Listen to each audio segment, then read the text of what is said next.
Está começando o primeiro episódio do Sensualcast, um podcast especial sobre saúde e bem-estar íntimos, um oferecimento da Bagatelle Sensual. E hoje estamos aqui com a Paola Giacomoni. Paola, quem é você? Primeiro, quero agradecer pela oportunidade, pela honra de estar aqui inaugurando esse canal com você. Tenho certeza que vai ser muito sucesso esse assunto. É algo que a gente tem que estar sempre falando. E eu sou Paola Giacomoni, sex coach, consultora em bem-estar íntimo e sexualidade feminina, mentora de mulheres, palestrante e escritora de contos eróticos. Paola, conta pra gente, o que exatamente faz um sex coach? Um sex coach, ele vai trabalhar questões inerentes a crenças, seja na sexualidade, seja na autoestima, seja em relacionamentos. Então, a base do coach é estabelecer metas e mudança de comportamento. Então, se você tem um problema, vou exemplificar aqui, né, que não seja uma patologia, que não seja algo que somente um psiquiatra, um psicólogo pode tratar, o coach ajuda nesse processo. O coach, ele dá a mão para que o seu coach, que é o nosso cliente, consiga, por conta própria, chegar até aquilo que ele estabelece. Então, eu quero melhorar a minha libido, por exemplo. Se você não tem nenhuma questão, não sofreu nenhum abuso, se essa tua questão da libido não é algo muito profundo, o coach vai te conduzir nesse processo. Então, eu farei, em média, 10 sessões com esse coach. Primeiro tem a sessão inicial, que eu vou fazer a anamnese. O coach vai me dizer o que ele está buscando com o processo. Então, como eu exemplifiquei aqui, perda de libido, libido baixa, etc. Ele vai, através dessas sessões, eu vou investigar onde que está ali o calo desse coach. Após essa investigação, vou estabelecer tarefas para que esse coach mude esse comportamento, mude suas crenças, estabeleça valores positivos no lugar de valores negativos, etc., para que ele chegue e alcance lá na 10ª sessão e esteja satisfeito com o resultado. Sim. Então é o seu cliente, não paciente, né? Quer dar uma... cliente coach, né? A gente chama no processo de coach, que é o nosso cliente. Sobre as crenças que você mencionou, isso é muito comum entre os Sim, clientes, É algo enraizado, né? Porque a crença é o mundo da pessoa. Foi como a pessoa foi moldada desde que ela nasceu. Então, ela está numa cultura X, existe aquele software naquela cultura que a gente aprende, aquelas lições. A influência da família é muito grande também, a influência da religião é muito grande também. Então, é algo que a pessoa, como diz, é crença, acredita ser verdade pura. Então, mulher não pode ter prazer, é um exemplo de uma crença. Homem não presta, é um exemplo de uma crença. Mas tudo isso pode ser desconstruído, né? Como não é patologia, como eu falei, a diferença do coach para um psicólogo, psiquiatra, terapeuta, é que esses outros profissionais vão mais a fundo. Mas também nada impede que a gente, coach, trabalhe juntamente com os demais profissionais. Mas são coisas que são simples de serem resolvidas, só que está lá na base da pessoa, está na construção dela, como ela enxerga o mundo. Sim. Paula, você mencionou libido. Se dá pra gente uma palhinha melhor sobre libido? Sim. Para as pessoas entenderem. Claro, assim, libido, na verdade, né, Camila, é energia de vida. Libido não tem só a ver com sexo. Libido é a vontade de você levantar da cama e viver. Essa é a libido. Existe a libido sexual, que é o desejo, que é a vontade de fazer sexo, que é a vontade de sentir prazer, que é a vontade de estar conectado com alguém ou consigo mesmo, né? Então, existem formas de você trabalhar essa libido. Como eu falei, se não existir um problema clínico, mas a maioria dos casos que chegam até mim são São problemas comportamentais, são problemas emocionais, são problemas psicológicos que a gente consegue resolver ali, né? Justamente por conta das crenças. Então, mulher não pode sentir prazer. Ela não tem um problema fisiológico. Ela colocou na cabeça dela aquilo ali. Um bloqueio. Ela tem um bloqueio, exatamente. Então, na visão dela de mundo, ela não pode sentir prazer. Então, se ela não pode sentir prazer, por que ela vai sentir desejo? Né? Então, muitas vezes, muitas mulheres fazem sexo para agradar o marido. Ela está cumprindo a função ali que ela acha. Ela não vai sentir vontade. Vai lubrificar lá um pouquinho, tal, na hora, talvez fique gostoso, mas não é uma relação prazerosa. Não é uma relação que ela buscou, não partiu dela. Ela tá somente ali para agradar. Então, aquilo acaba se tornando um automático. Obrigação. É uma obrigação, é aquele sexo mecânico. Então a pessoa realmente não tem vontade de fazer. Então ela não procura. E se ela não tem vontade de fazer, ela não faz, o desejo dela tanto faz para ela fazer ou não. E isso limita muito o desejo, porque quanto mais sexo a gente faz, quanto mais a gente pensa em sexo, mais a gente tem vontade. E o não ter vontade e o não querer fazer também pode complicar muito as relações, né? Consequentemente. Com toda certeza, né? Porque eu acho que é o que diferencia um companheiro de quarto, um amigo, um irmão, um parente das outras pessoas, né? O sexo é o que diferencia. Então, senão você é só um amigo. Dos relacionamentos. Que é a intimidade, né? Deixa eu te perguntar sobre as tarefas que você passa. São coisas mirabolantes? Não. Como que funciona? Então, eu tenho, além dos meus atendimentos individualizados, atendo casais também. Eu tenho mentoria que como eu disse, eu pego essas alunas, daí minha mentoria eu chamo de alunas, pela mão, dou sugestões de tarefas que caibam no dia a dia dela, certo? Que não, como você falou, não é nada mirabolante. Ou também estou lançando um curso agora, já falo um pouquinho mais dele. Tarefas simples. Por exemplo, desejo. Como que eu vou estimular o meu desejo? Eu tenho que começar a pensar, tudo parte do pensamento, né? Então, eu começo naquele dia, hoje eu vou pensar em sexo. O que eu vou pensar? Você pode fantasiar, não é errado. Então, você fantasia com algum cara bonito que você já viu na rua algum dia, sabe que vai ficar só no mundo da fantasia, e fica pensando, imaginando aquela pessoa, vai pra frente de uma TV, procura lá um 365 para assistir, lê contos eróticos, alimenta a tua imaginação. O pensamento ele vai alimentando aquilo. E quanto mais você imagina, lê livros também sobre o assunto, estimula demais, porque você precisa fazer várias conexões no teu cérebro para você conseguir entender aquela cena, para você fazer na tua cabeça, você forma uma cena na tua cabeça. E aquilo instiga, aquilo estimula. Música sensual, se vestir poderosa por um dia, colocar uma lingerie bonita. E até porque as mulheres não nasceram prontas como os homens, né? Exatamente. Nós somos muito mais complexas. Isso tem tudo a ver com a autoestima também, né, Cami? Então, eu vou na frente do espelho, coloco uma lingerie que eu me sinto poderosa. Não vai mudar a tua energia do dia? Com certeza. Então, em pequenas doses diárias, você chega lá com certeza. Paola, você falou de contos. Conta pra gente os contos, depois nós voltamos. Como eu me apresentei ali no início, eu sou escritora de contos eróticos, eu tenho um canal no Telegram, que é por assinatura, então é um grupo fechado que chama-se Sem Censura. E lá eu coloco a minha imaginação solta, mas eu dou uma pitada ali não somente na escrita. Eu começo os meus contos no Instagram, eu faço vídeos meus, como se eu fosse a atriz daquele enredo.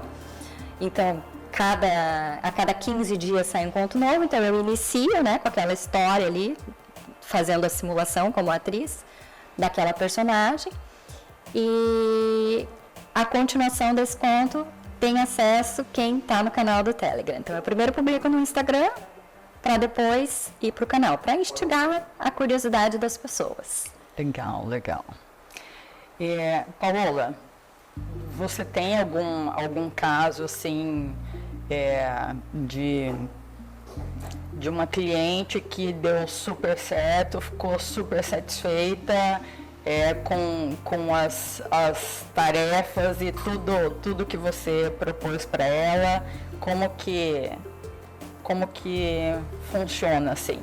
Num geral, as pessoas conseguem cumprir conseguem cumprir. No individual, é óbvio que é muito mais eficiente, porque eu vou desenhar aquele processo de acordo com o que a pessoa veio buscar, né? E a gente tem conversas semanais, então é muito mais tranquilo. E se eu tinha um plano para aquela pessoa, de repente eu estou vendo, a pessoa está me dizendo que não está confortável com aquilo, eu vou mudar, é possível mudar no meio do caminho. Quando eu monto um curso, quando eu monto uma mentoria, é diferente, porque daí eu faço de uma forma mais generalizada. Mas eu costumo trabalhar muito no meu trabalho, Cami, a autoestima e o autoconhecimento.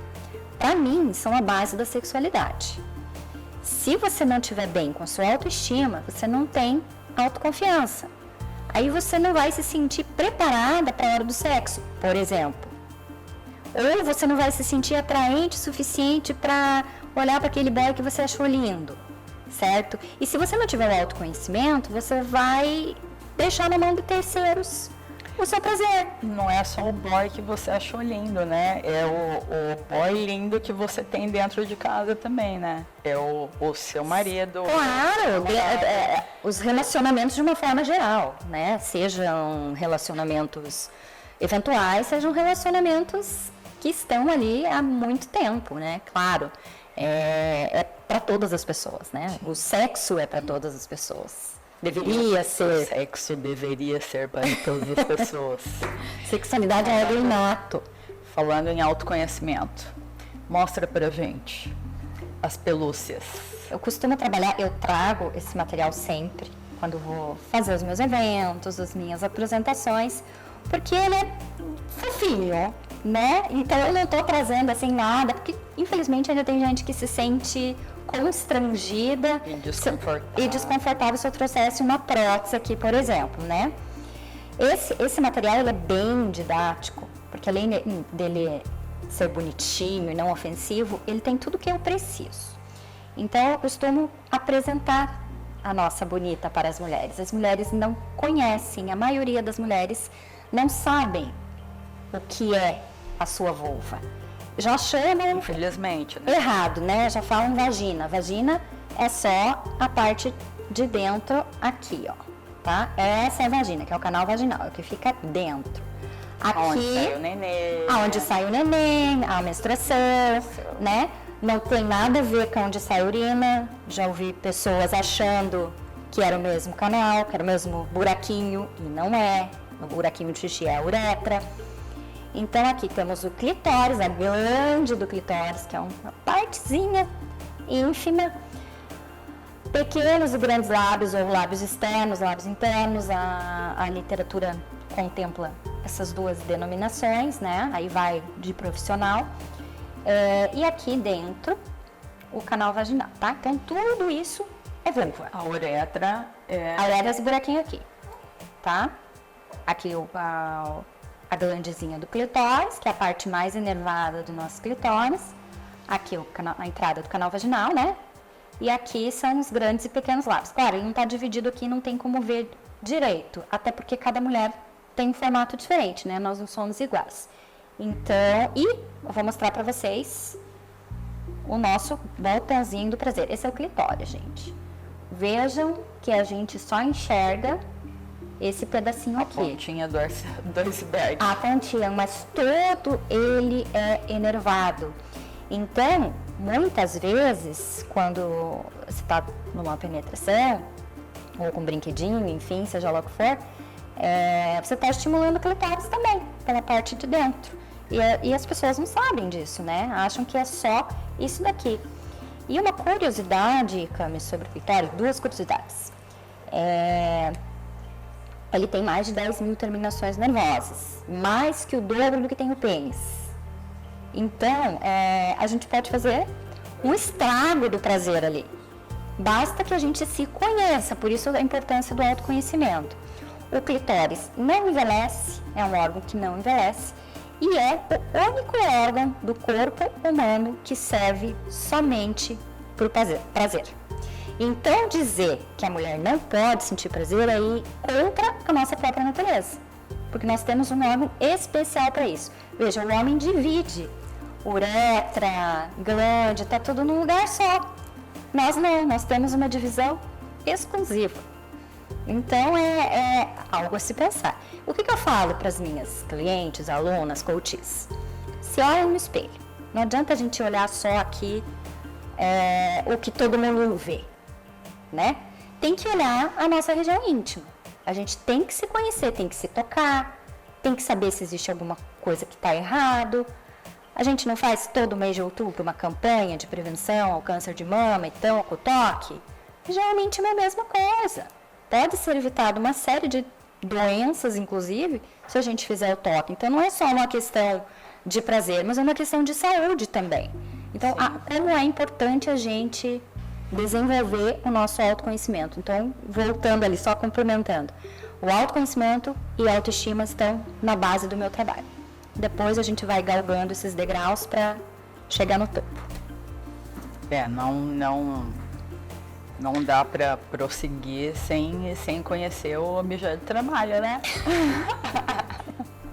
Você não vê aquele sexo mecânico, né? Isso é muito importante e a intenção inicial aqui é justamente mostrar como isso é natural e é para ser natural e que as pessoas tenham mais conhecimento do próprio corpo e tenham uma vida mais plena. Exatamente. E mais saudável. Mais plena e mais saudável, exatamente. Sexo é saúde. Com toda certeza. Inclusive, a OMS define como um dos pilares da saúde o sexo. Sim. Nossa, e tem a pirâmide de Maslow e muita coisa. E vai ter muita coisa pra gente conversar mais pra frente e tudo mais. Mas me conte algum caso icônico, assim, que você possa contar, né? No seu mundo de sex coach, dentro do seu trabalho, o que aconteceu, assim, de mais diferente? Olha, eu vou contar 2 casos, um meu e um de uma cliente que eu estava atendendo numa exposição.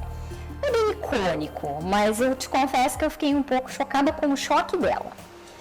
Eu vendo produtos sensuais também, né? Não falei ali no início, mas eu também sou empresária do mercado erótico, então eu tenho produtos na minha lista na minha esteira de produtos, né? Produtos sensuais, não produtos digitais.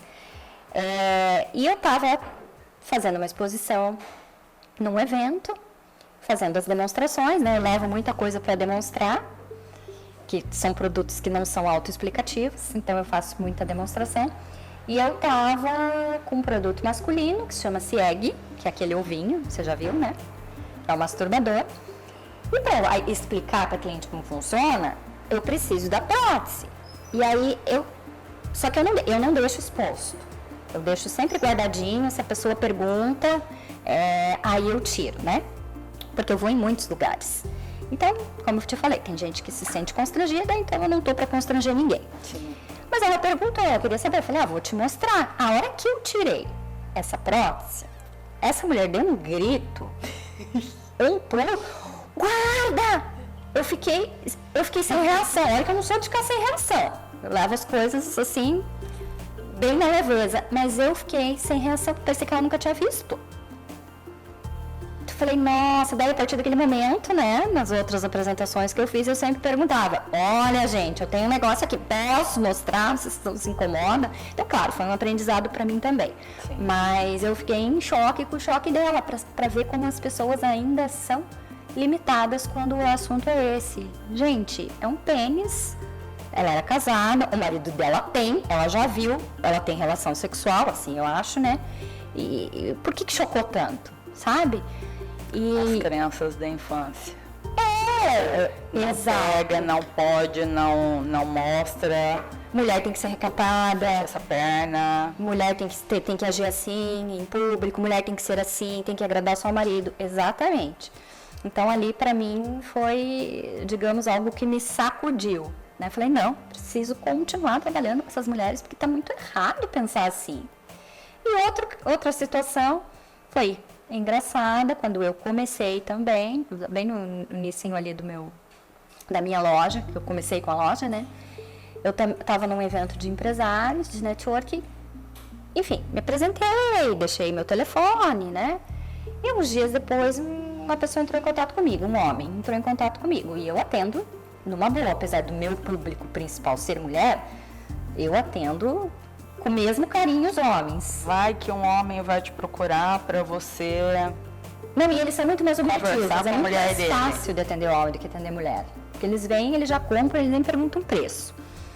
Mas enfim, eu atendo, ok? Aí comecei a conversar com ele falou, te encontrei na tal feira, nananã. Pode me mandar seu catálogo, mandei o catálogo, começamos a conversar a respeito dos produtos. Eu faço um atendimento assim bem individualizado, né? O que você já conhece, o que você não conhece, precisa que eu mostre alguma coisa. Quando a pessoa não tem disponibilidade pessoal, pessoalmente eu costumo fazer vídeos, enfim. Uhum.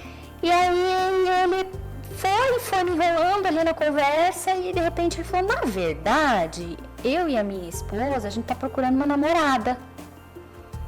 Eu falei, tudo bem, então você veio no lugar errado. Vai pro Tinder, porque eu não posso te oferecer isso que você tá me pedindo. Se você quiser continuar vendo meus produtos, estou à disposição e tal, e morreu o assunto. Mas eu achei de uma cara de pau, sabe? E assim, eu não me incomodei, porque como eu falei, eu levo as coisas bem numa boa. Mas existe, isso é um outro reflexo da nossa sociedade. Essa ideia de que se a gente for falar de sexo, é apelativo, é vulgar, é putaria, não sei se pode falar essa palavra, agora já falei. Não é... As pessoas parecem que não encaram como natural. Então, esse cara me viu vendendo produto, sei o que, vou, né? É profissional. Ela é o ideal. Poxa vida, gente, eu sou empresária. Bem está na esteira de produtos. Sim. Não tinha só foto no catálogo? Não. Não tinha minha foto no catálogo. Ai, ai. Uma coisa assim mais séria, fora as nossas risadas. O que você pensa assim da gente fazer uma comparação, né? A nossa época, que a gente tem uns 30, né? 30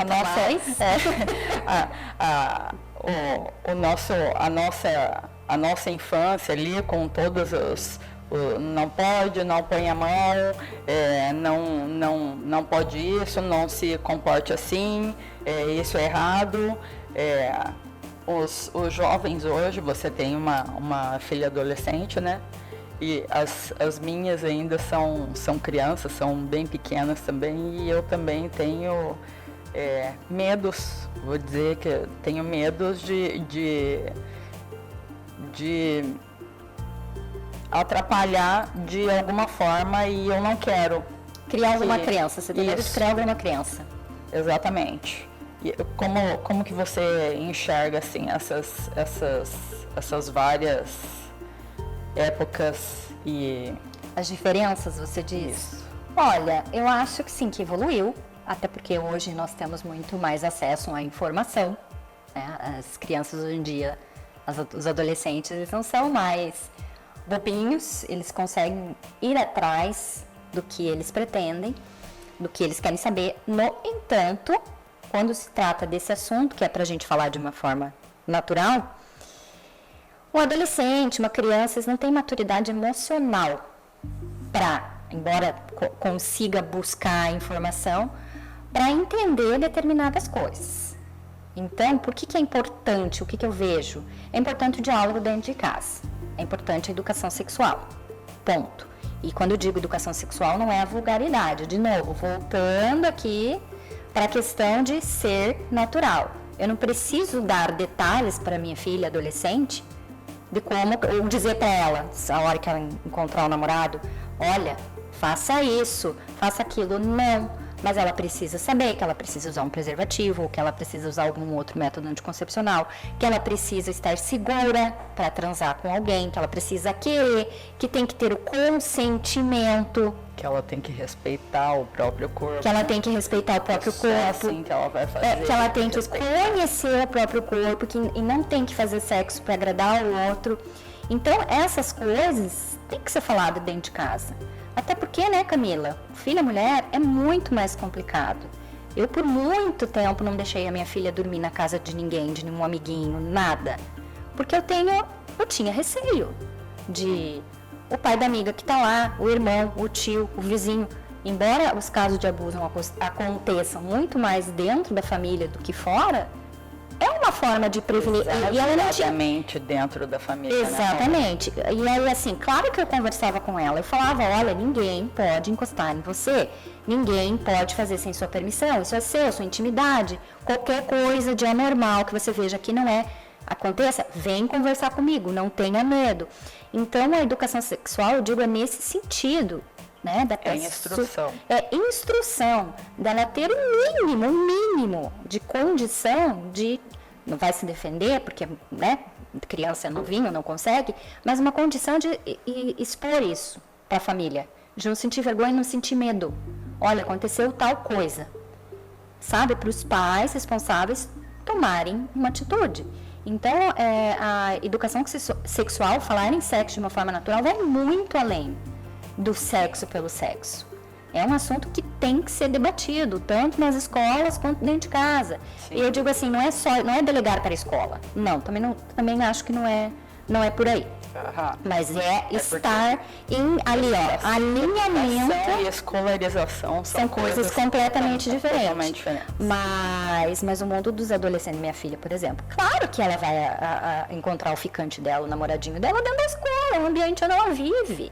Então, a escola tem que estar preparada para isso também. Sim. Em alinhamento com a família. Não é delegar, mas assim, estar alinhado com os conceitos, com os valores, com o que aquela família espera, o que aquela família passa para o adolescente. Então, é muito importante a gente falar a respeito desse assunto. Bacana. Não sei se eu te respondi, acho que eu fiz um rodeio, acabei não... Me respondeu. Paula, como que é a sua visão assim, sobre as influências religiosas na saúde sexual das pessoas? Vendo por essa forma. Olha, Cami, eu não posso apontar o dedo aqui e fazer julgamentos de quaisquer religiões. Eu respeito muito a crença de cada um. Cada um é cada um. Mas se a gente for analisar que aqui no Ocidente, né, principalmente, óbvio que para fora também tem problemas, mas vou falar da nossa realidade.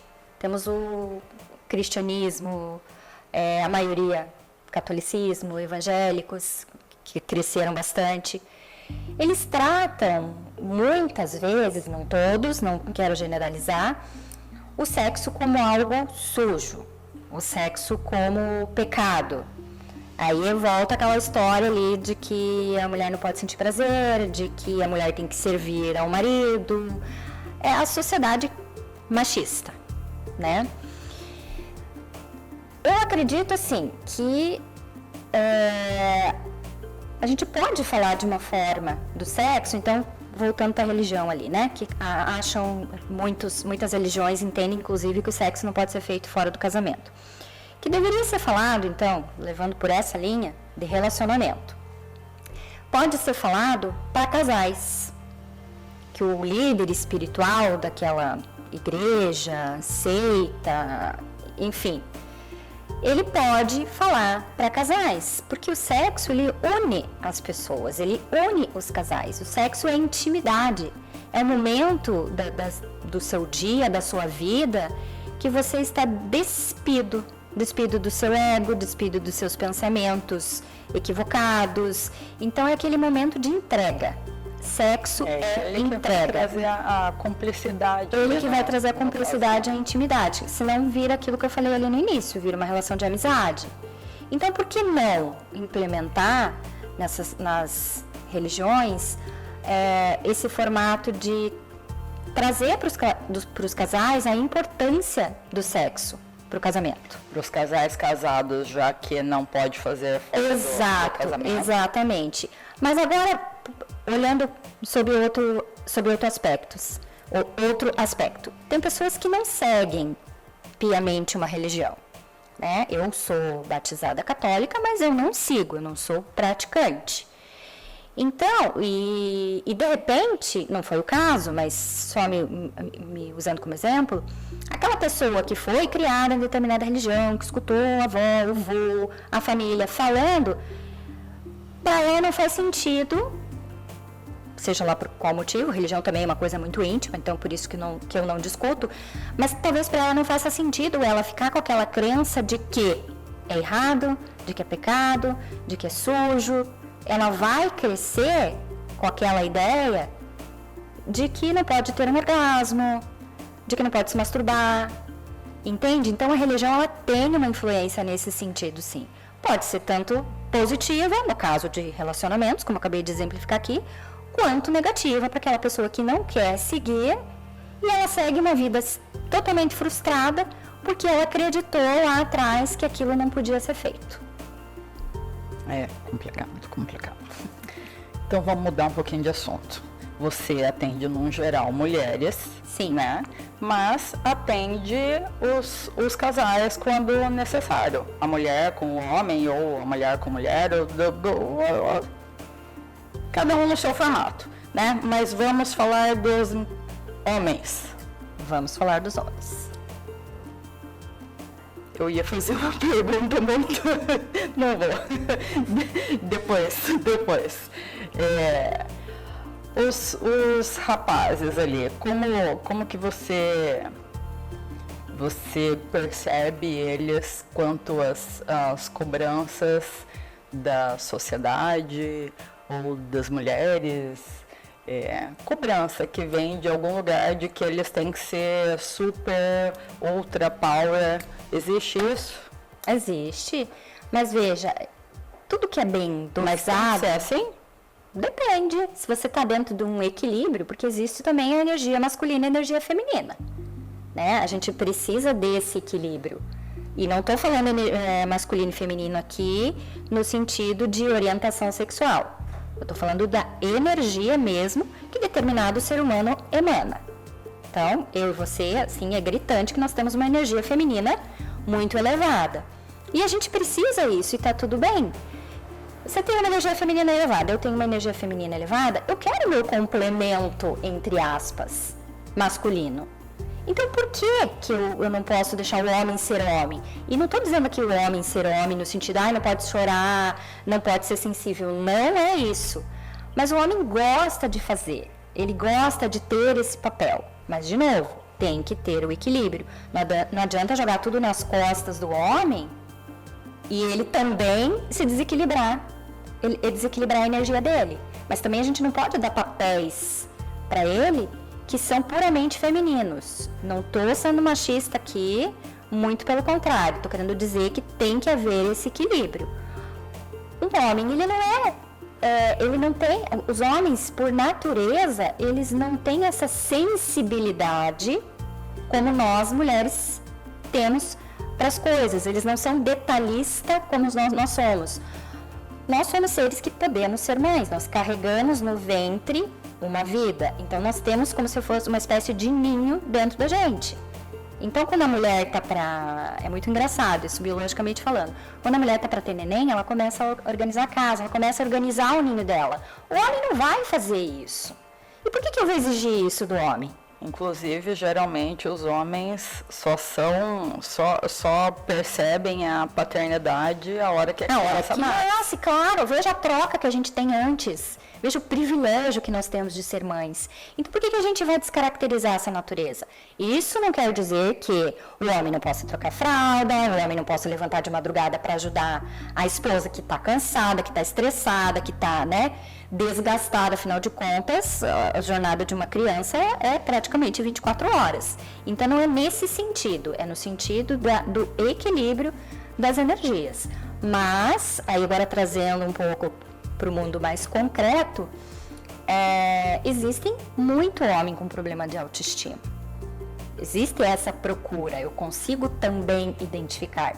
No entanto, por que eu não tenho tanto homem como cliente? Porque aí entra a questão, aí é um problema.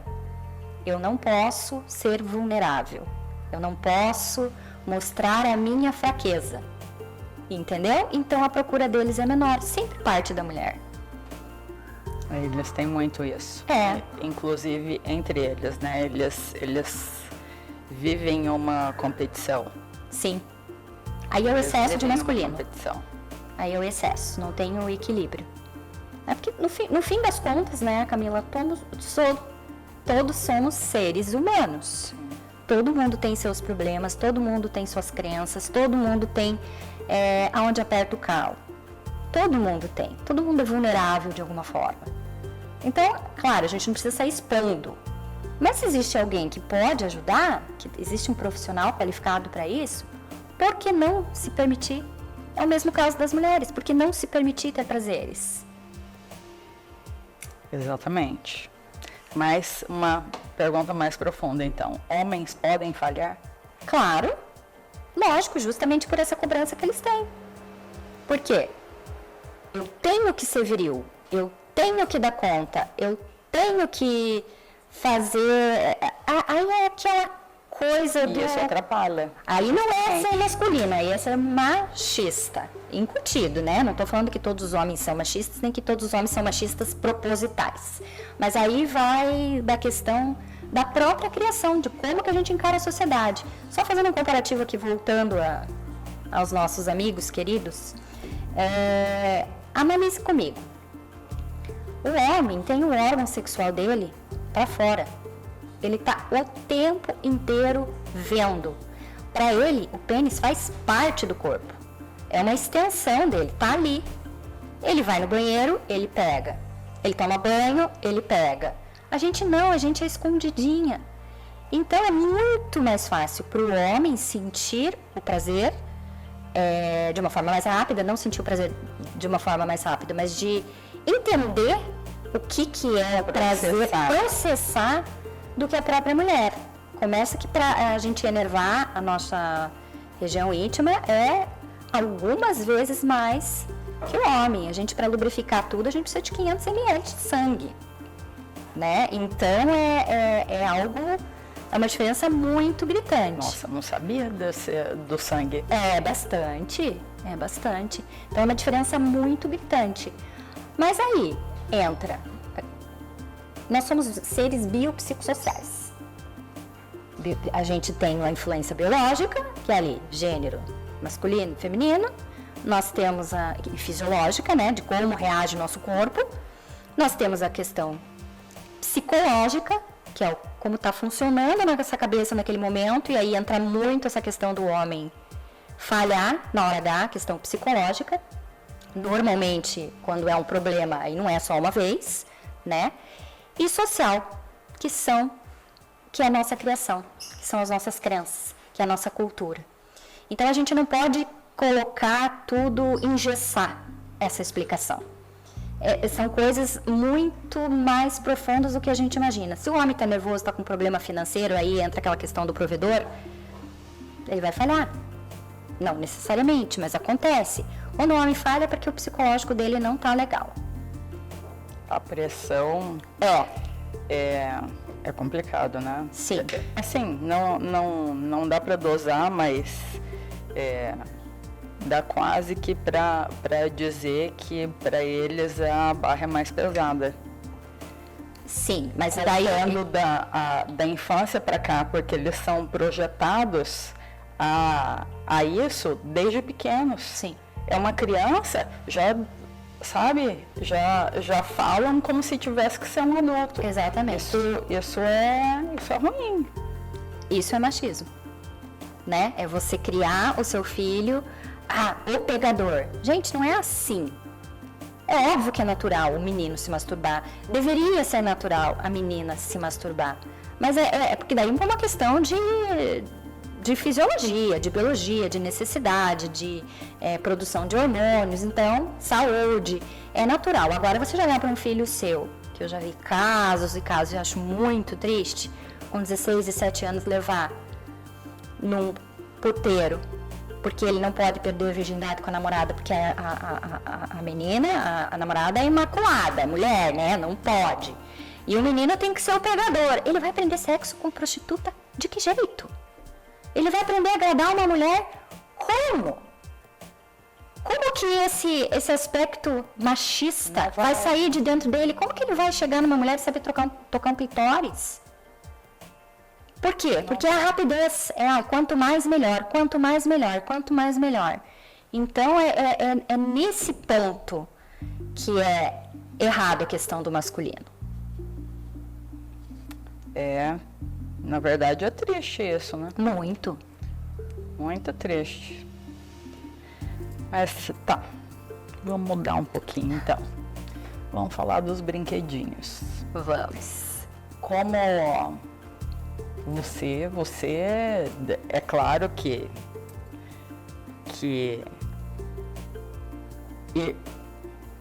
não vou falar de mim. Ai, gente, vamos. Volta pro ar, não. Eu ia falar um negócio, mas não. Ai. Deu até um calorão. É o vinho, calma, é o vinho. Fala, Cami. Tá, conta pra gente os brinquedinhos.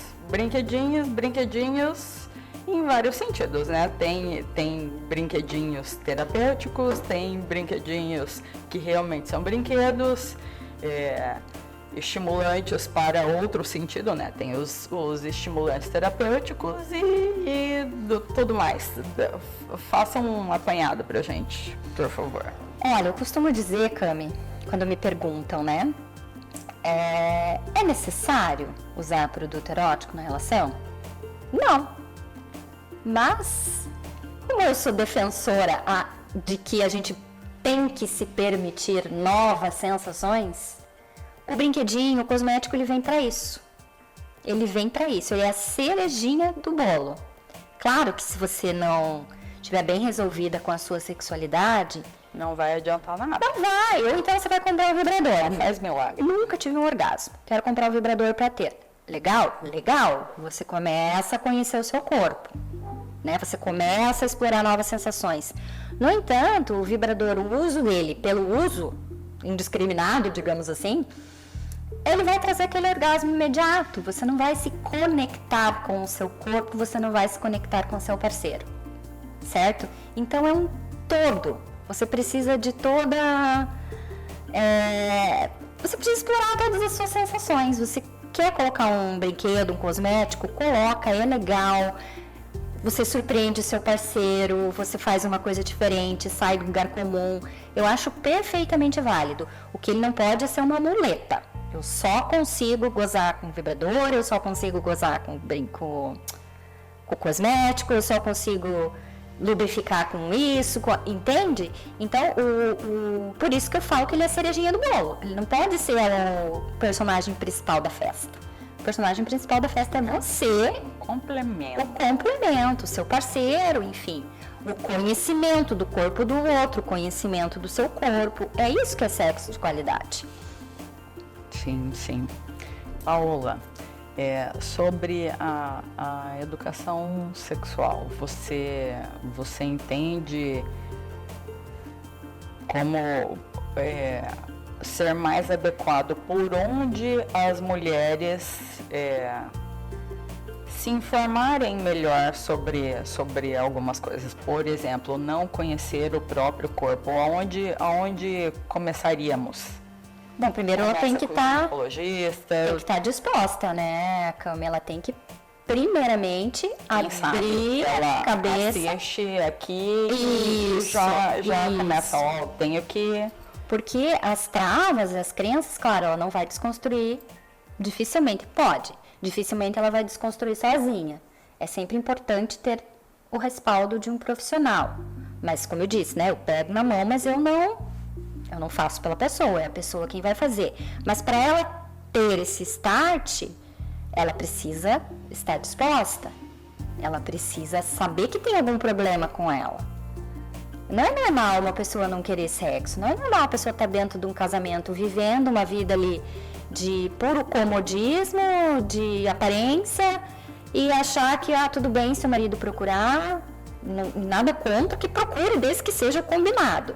Mas se a pessoa não está feliz ali, se ela está se anulando em razão do outro, não é normal, né? Então, tem que começar por aí. Ela tem que criar a consciência de que ela precisa, de que sexo é saúde, de que se ela não está sentindo desejo, se ela não tem libido, se ela tem alguma coisa errada. Sim. Porque é inerente do ser humano, né? Claro, fatores como idade, desgaste emocional, nós mulheres, né, que temos um monte de tarefas, isso acaba realmente com o nosso desejo, porque não acaba não sobrando tempo, né? Mas a gente não pode continuar achando que tudo bem levar a vida dessa forma. Vamos voltar ali para a origem, para a base, para a pirâmide, como você falou. Sexo essencial. Conecta. Não tem um casamento ali. É essencial, como respirar e algumas coisas mais automáticas do corpo. Se vive sem sexo, se vive sem sexo. Sem comer a gente não vive. Mas para quê? Se a gente pode ter uma vida muito mais prazerosa, com muito mais qualidade com o sexo. Exatamente. Inclusive o sexo, só me lembrando aqui, ele é energia criativa. O sexo, ele cria. Nós viemos da criação, né? Pelo sexo. A gente forma um ser humano através do sexo. Então, o sexo, ele está muito ligado, o sexo, a sexualidade está muito ligado com essa questão da criatividade, com essa questão da produtividade. Isso é ótimo. Sim. E precisa ser mais conversado, mais trabalhado, né, Paola? Com certeza. Porque... Naturalizado, normalizado. Isso, perfeito. Normalizado. Para as pessoas, de repente, compreenderem. Mas se eu preciso disso para ter uma vida normal, por que eu não poderia ter prazer? Se questionar. Sim. Sabe? Se questionar e para entender melhor, isso vai fazer parte do autoconhecimento, né? Sem dúvida. Não é só a gente chegar e falar uma coisa, eu te contar, olha, não adianta ela saber o que é o clitóris, o tamanho do clitóris, que o clitóris não envelhece, quanto de sangue precisa para irrigar a área, se ela não se questionar com outras várias coisas e... Como parte da vida, né? É parte da vida dela, do dia a dia, exatamente. Exatamente. Mas voltando lá nos seus contos, o que você enxerga, assim, a importância da literatura Olha, novamente anda naquela fazendo ali um paralelo com os brinquedinhos. É necessário? Vivo sem conto erótico? Obviamente, né? Nem todo mundo lê um conto erótico, nem todo mundo assiste. Eu não estou falando de pornografia. Nem todo mundo assiste um filme sensual. Uma pessoa vive perfeitamente bem sem aquilo. No entanto, quando você começa a ter uma vida, como a gente está falando, dando exemplo dessa mulher, que está vivendo no automático e não percebe o quanto isso está prejudicando a qualidade de vida dela, se ela quer, de repente, começar a estimular, ou se é uma pessoa assim, como nós, solta, que gosta de fazer coisa diferente e tal, se ela ler, ela vai trabalhar a imaginação dela, ela vai estimular, né, o pensamento, vai criar cena. Então, existe uma série de sensações que ela produz ali naquele momento. Ela vai aflorando aos poucos o desejo. vai preparando o terreno, digamos assim. Começa a ler um conto de manhã, daqui a pouco na hora do almoço pega mais um pouquinho. A pouco à noite você lê mais um pouquinho. A hora que você tiver o seu troca uma mensagenzinha picante. Uma coisa na essencial isso, gente. Também faz parte do sexo. O sexo não começa na cama, não. O sexo começa no bom dia. O sexo começa no bom dia. Então, por que não ter essa troca, essa intimidade? Né? Começa a estimular o seu parceiro ali com os contos, aliás, a sua cabeça com os contos, a sua imaginação, com toda certeza, a hora que ele chegar em casa, a hora que vocês estiverem juntos, você vai estar muito mais preparada. E a gente precisa desse preparo, né, Camila? Nós somos diferentes. Paola, me fale um pouquinho mais sobre pornografia. Nós conversamos num outro momento sobre os jovens, né? Os jovens de hoje e a facilidade deles nas relações, mas que também não... O acesso é muito mais fácil. E que não achem que pornografia é sexo. Dê uma palavrinha pra gente. Olha, pornografia, eu não vou condenar 100%, porque de repente você quer fazer algo, como eu falei, explorar as sensações sempre é permitido, desde que consentido. Você quer fazer alguma coisa diferente com seu marido, você quer assistir hoje um filme pornô. Óbvio que vocês não vão performar daquele jeito, porque não existe. Mas para também dar aquele gás, aquele estímulo, ver... Gente, estimula. Dá tesão. É normal. Agora, você se valer daquilo como forma de se instruir, de achar que aquilo é sexo, você se valer daquilo como forma de se comparar, é errado. Só que a pornografia, ela é muito traiçoeira. Por quê? Porque ela vicia. Então, a partir do momento que os meninos principalmente, né, homens, meninos, enfim, que você tá ali, na frente hoje não é mais na TV, no celular você já tem acesso, né? Masturbando, você tá criando ali aquele vício pro teu corpo, de uma forma equivocada, porque você tá vendo uma situação que não acontece na vida real. Aquelas mulheres, as mulheres, elas não jorram aquele bando de água ali. Aquilo ali é cenário, aquilo ali é montagem. Elas colocam bexiga de água dentro. Ou elas são pompoaristas. Elas têm um treino, uma capacitação para aquilo. Mas não é nunca naquela quantidade. É um mínimo a porcentagem de mulheres que jorra aquele líquido. Aí eles querem uma mulher que nem aquela. A pornografia acaba por criar padrões inexistentes e inalcançáveis. Ninguém performa o sexo daquele jeito. Gente, a gente está falando de pessoas que muitas vezes não conseguem transar uma vez por semana. Como é que você vai? Porque é o cansaço, porque é o dia a dia, porque é filho, porque é correria, porque é empresa, porque... né? Aí o casal tem aquele momento, consegue, enfim, tirar o diazinho ali, agendem, gente, agendem pra transar. Parece uma coisa automática, mas é essencial dentro dos relacionamentos, tirar o momento de vocês. Então ele tá naquele momento ali de se conectar com a própria parceira. Como é que nós, cansadas, eles também muitas vezes, cheio de problema, cheio de coisa, vão performar daquele jeito? Às vezes não consegue fazer nem papai e mamãe. Como é que vai exigir que o sexo seja daquele jeito? E sem conexão, sem carinho, sem nada. Então a pornografia ela é traiçoeira em razão disso. Errada? Vamos dizer que ela é uma ferramenta de repertório. Ela é um repertório. Ela pode ser utilizada como repertório. Mas ela não pode ser utilizada como exemplo de como é o sexo. Sim. Ela tá muito além. E é complicado, né? Lembrando a gente estava falando dos meninos, o rapaz que é levado a perder a virgindade numa casa de prostituição, alguma coisa assim. É complicado, né? Padrões serão estabelecidos na cabeça desse rapaz, que vai ter muito mais bloqueios lá na frente. E outra, né? A prostituta tá ali para servir. ele tá pagando, ela vai fazer tudo o que ele quer. Ele não tem a função, a contrapartida de agradar a mulher. Aí ele chega em casa, quando vai transar com a esposa, porque uma pessoa que é viciada também em procurar, né, as garotas de programa, talvez nem sinta atração pela mulher. Sim. Mas quando procura vai ser aquela coisa mecânica, ela tá ali para me servir. Entende? Praticamente aqueles filmes antigos que só levanta a saia da mulher e... Exatamente. Nossa, que horrível isso.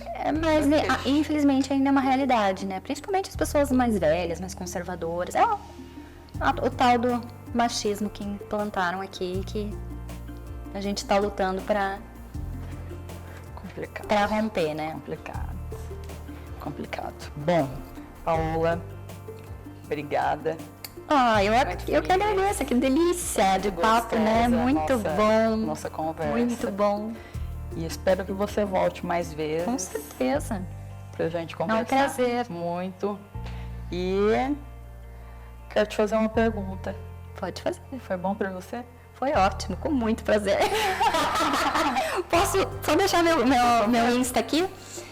Se quiserem me seguir nas redes sociais, falar comigo, fazerem atendimento, a sessão inicial de coaching ou tiverem interesse em qualquer produto meu, a minha página é @sexy, com y.to.sexy, sem y.